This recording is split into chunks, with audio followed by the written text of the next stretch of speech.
Hello, and thank you for joining us this evening. Tonight we're going to be discussing the organizational change plan that's going into effect for Great Lakes Family Housing based on the leadership assessment of the asset that was just performed.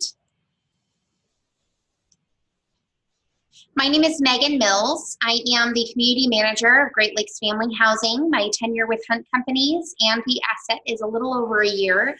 My experience within the property management industry is within several different markets throughout the country, from California to Nebraska to Illinois and different counties in between. My specialty is transitioning struggling assets into performing entities. As far as the history of Great Lakes Family Housing, it's a military community with just under 1,500 active homes that are currently being leased. It is a previously government-ran entity, but is now public privatized housing, or as you may hear me refer to it later, PPV housing.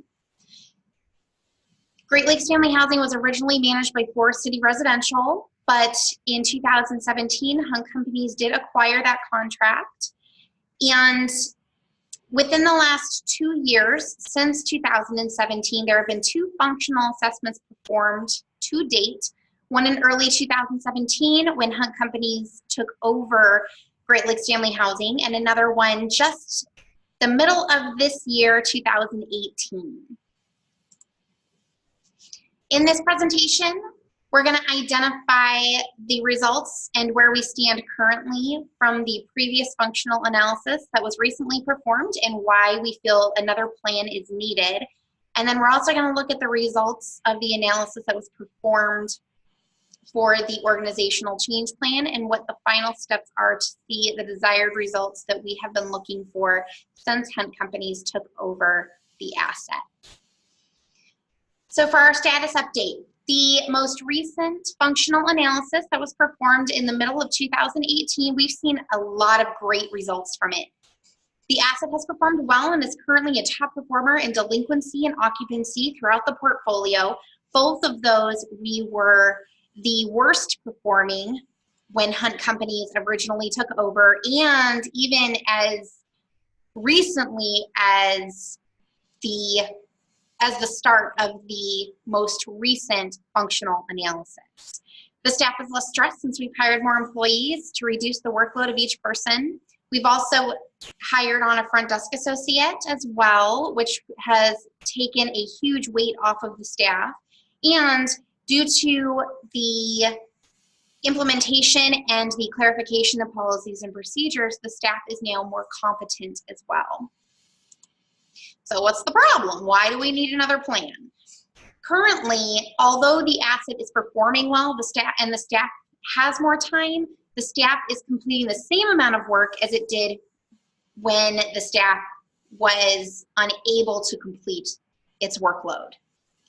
Therefore, what that means is there is a time management issue as well as self-motivation and self-accountability within the staff.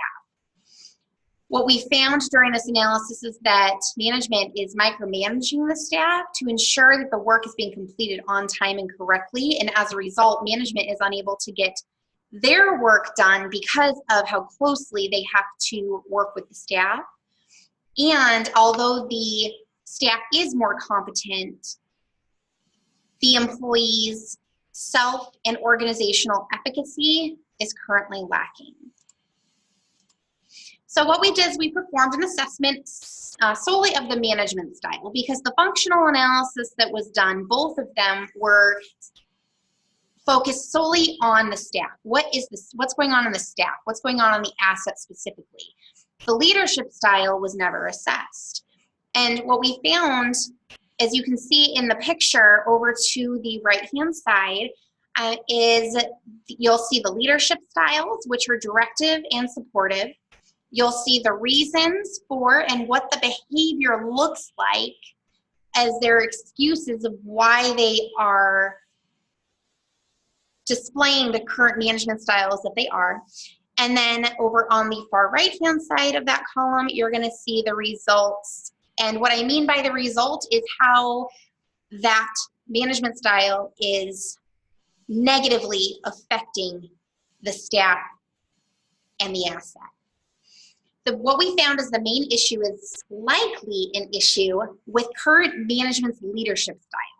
Previously, these styles of leadership, transactional, directive, supportive, they were needed to get the asset to its current standard, to be in line with how Hunt expects its employees and its communities to run. However, because the asset is now functioning properly and we are at a position where we can begin to back off of the staff, this leadership style is in desperate need of change. So the plan that we came up with is more of a tactical plan. And the reason why we did that is because a tactical change plan is not meant to affect organizational-wide change, just changes within an organizational sector. That's what Great Lakes Family Housing is. We're not making this plan in order to change Hunt and the organization as a whole. We just want to make changes and implement some different leadership styles that will affect our organization of Great Lakes Family Housing specifically. The plan model that we are implementing is Cotter's change model. And the reason why we're doing that is because the structure fits right into our end goal of getting our staff from the lower levels of efficacy, self-motivation, and self-accountability all the way up to making that change. And within that, these steps: increasing urgency, building the guiding team, getting the right vision, communicating the buy-in, empowering action, creating short-term wins, not letting up and making it stick. All of these different subcategories of the model itself are going to empower the management to transition that leadership style into something that is going to be more transformational than transactional.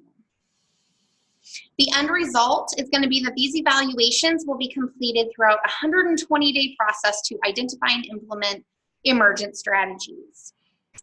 Management, again, like I said before, will have transitioned their leadership style into that of transformational versus transactional.